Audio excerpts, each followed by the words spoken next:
Hi everyone. This lecture is on Chapter 5, and this is the first of a couple of lectures on Chapter 5. This tends to be a fairly complex topic, so I'm breaking it into two different lectures. Today's is just an introduction to viruses. We're going to talk about virus structure and their functions, and also the major definitions of virus.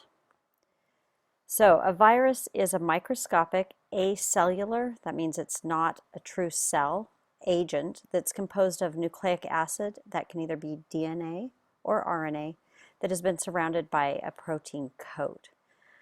It's not really referred to as something that is alive. It's more referred to as active rather or inactive. So an active virus would be one that could cause infection, and inactive would be one that cannot. So instead of considering it as a live pathogen, we consider it active. As a group, it's one of the smallest infectious agents. We will see some exceptions to it being the smallest later in this chapter, but it's about 100 to 1,000 times generally smaller than bacterial cells. It is known to infect every type of cell, and that includes bacteria. Viruses that infect bacteria are called bacteriophage. It's also known to infect algae, fungi, protozoa, plants, and animals. So that's the general kind of big picture of a virus. This is just a picture from your book that shows you the size comparison of viruses. We're looking at a bacterial cell here of E. coli, and you can see we get down to these very, very minuscule size viruses. So it's very small. The biggest cell we see here is a yeast cell. So hopefully this gives you some perspective on how small viruses are. And a virus is an obligate, meaning that it is obligated to have a host, but it's an obligate intracellular parasite. So it cannot actually reproduce unless it has invaded a specific host cell, one in which it is specific for. And then it will instruct the genetic and metabolic machinery of the cell to make and release new viruses. So it actually takes over kind of the cell production and uses it to make more virus particles. This is a table that you'll find in your book. I'm not going to go through all of them, but this is properties of viruses, things that we know to be true about viruses. Some that you want to keep in mind for sure are that they're obligate parasites, and once again I've listed the different things that they're found to be parasitic to. They're pretty much everywhere in biological life, very small. They are not independent, so they do not fulfill the characteristics of living. That's why we call them active. And then there's some other information down here, but we'll go more into detail on these in this lecture.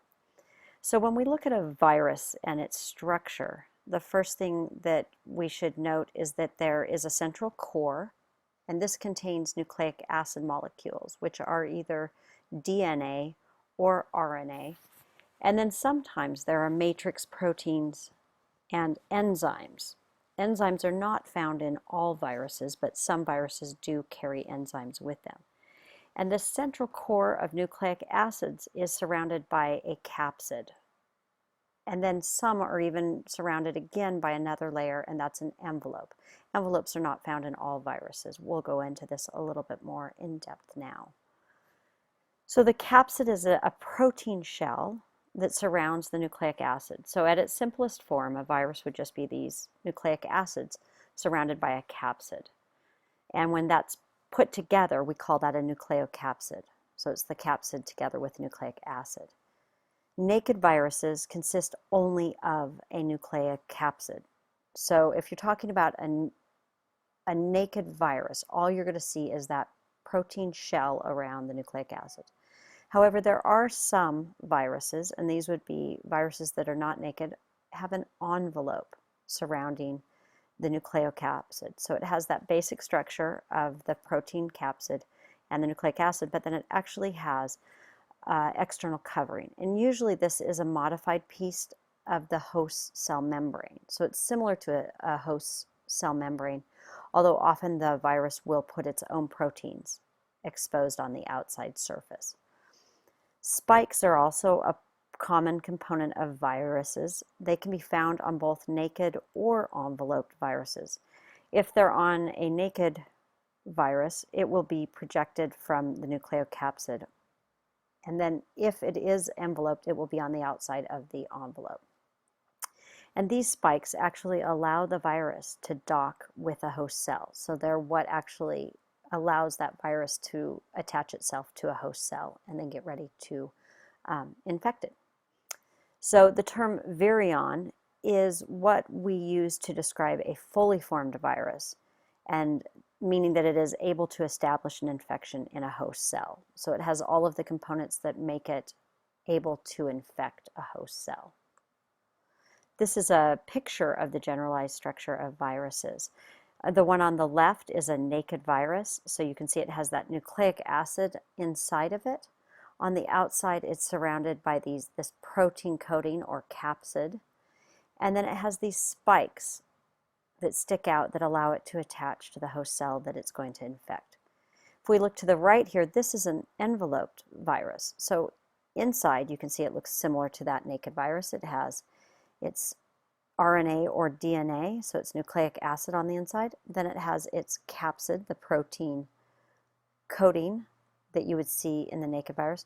But this one then has this envelope that's shown here with that dark blue and yellow. And this is going to be similar to the cellular membrane, although it will now have the spikes of the virus that allow it to attach to a host cell when it goes to infect. So let's talk a little bit more in depth about what makes up these two different parts to the virus. The capsid is the most prominent feature of the virus. So it's that protein coat on the outside that is found on all viruses.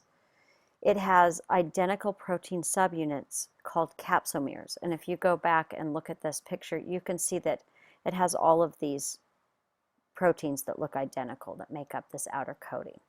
The capsomeres will spontaneously self-assemble into that finished capsid once they're formed inside the host cell and allow it then to be released.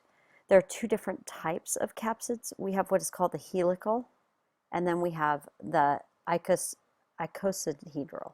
And I'll show you a picture of both of those in just a minute. So that was the capsid, but when we look at enveloped viruses, we're going to see that they've taken a bit of the cell membrane that they take off of a host cell, and it can be either from that cell membrane. Sometimes too they can take it from the nuclear envelope of the cell. So if you remember in an animal cell or any kind of eukaryotic cell, the nucleus has a membrane around it. They can take part of that as part of their envelope, and sometimes they'll even do it from the endoplasmic reticulum, which if you remember is part of the packaging of proteins to leave a cell. So the envelope can come from any of these, and then it will be modified by the virus by putting its own spikes and proteins to make it part of that virus. In this, we can see the capsid structure. You can go through these. I'm not going to go into great detail because on the slide it's harder to read. You can look in your book though, because this is from your book. We have capsid structures of both naked and enveloped. And then we also have down at the bottom here, this is a bacteriophage. This is a virus that will actually attach itself to bacteria. So they're really kind of spectacular looking. I always think they're great to look at. It almost looks like, to me, a spaceship. Anyway, this is something that you can spend some time on looking in your book. It's a little bit clearer than on my slides. So we talked about the outer coatings. All of them have that capsid. Some of them have an envelope. But what does it look like inside?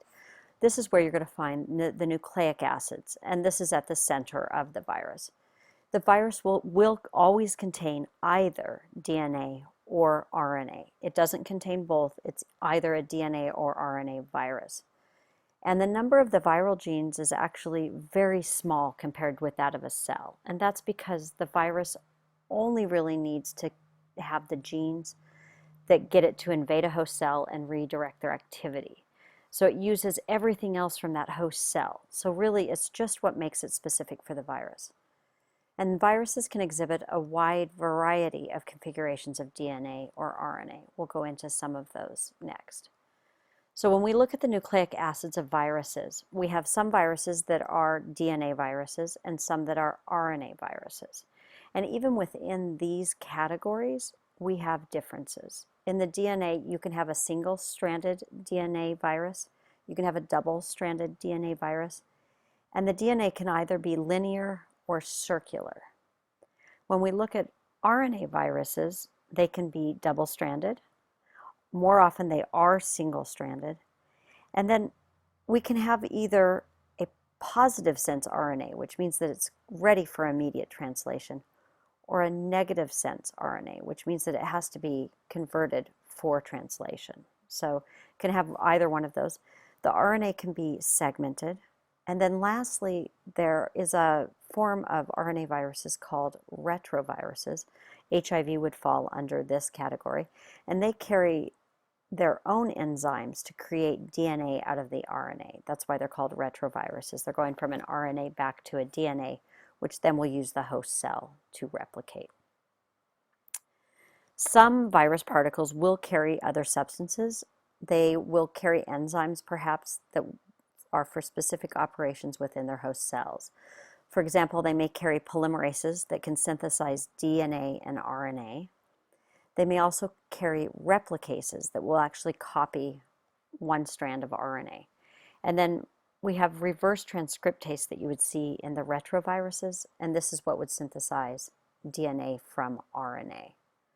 They completely lack the genes for synthesis of metabolic enzymes. So what you would normally see a cell producing of all these different enzymes to catalyze different activity, these lack the genes for it. They're going to use the host cells. And some viruses can carry substances away from their host cells. For example, retroviruses will actually borrow the host cell's tRNA or transfer RNA molecules. So lastly, I just wanted to show some examples of the viral nucleic acid that you might see in some typical viruses. We have the smallpox virus. We also have genital herpes, erythema infectiosum, and then we also have polio, influenza, gastroenteritis, and AIDS, or HIV. And you can see the differences in all of these, although they all have that common structure of a nucleic acid, a protein capsid, and then some of them may have that envelope. So this should have covered pretty much all of the structure and function of the viral particle. In the next lecture, I'll go into how they multiply and also different stages of that multiplication. I hope this helped. If you have any questions, make sure to email me. I'm happy to go into more detail on some of these topics if it's confusing to you. Thanks for listening.